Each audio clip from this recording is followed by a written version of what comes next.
আজকে বানাবো সাবুর পায়েস।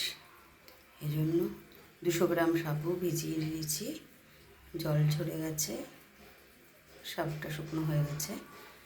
আর লাগছে 2টো এলাচ, একটা তেজপাতা,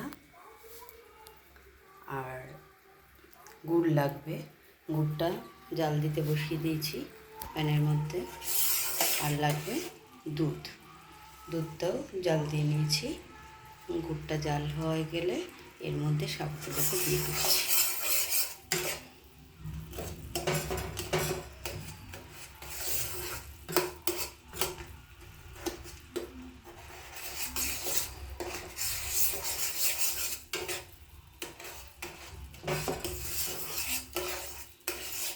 গুড়টা ভালো করে জাল হয়ে গেছে, এবার সাবুগুলোর মধ্যে দিয়ে দেবো।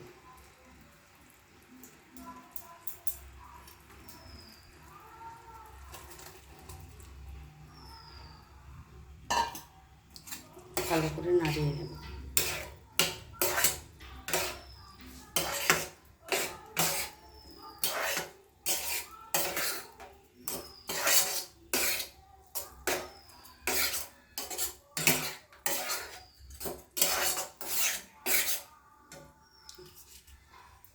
আর এর মধ্যে দিয়ে দিচ্ছি তেজপাতা আর 2টো এলাচ।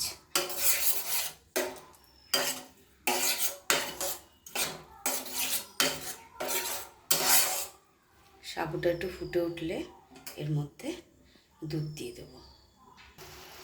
সাবুটা অনেকটাই ফুটে গেছে গুড়ের সাথে, এবার দুধটা দিয়ে দিচ্ছি। পরিমাণ মতো দুধ দিয়ে দিচ্ছি।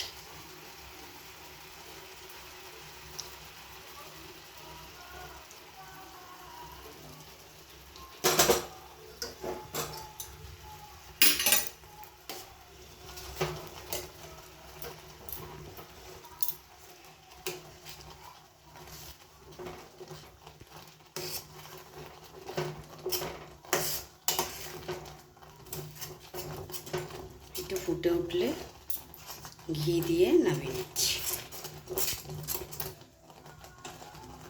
একটু ঘি দিয়ে নামিয়ে নেব।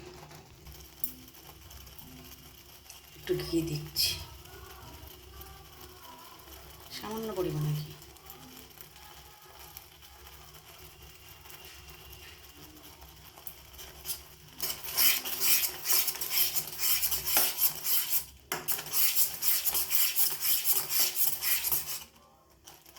সাবুর পায়েস আমার রেডি। এবার গ্যাসটাকে বন্ধ করে দিচ্ছি।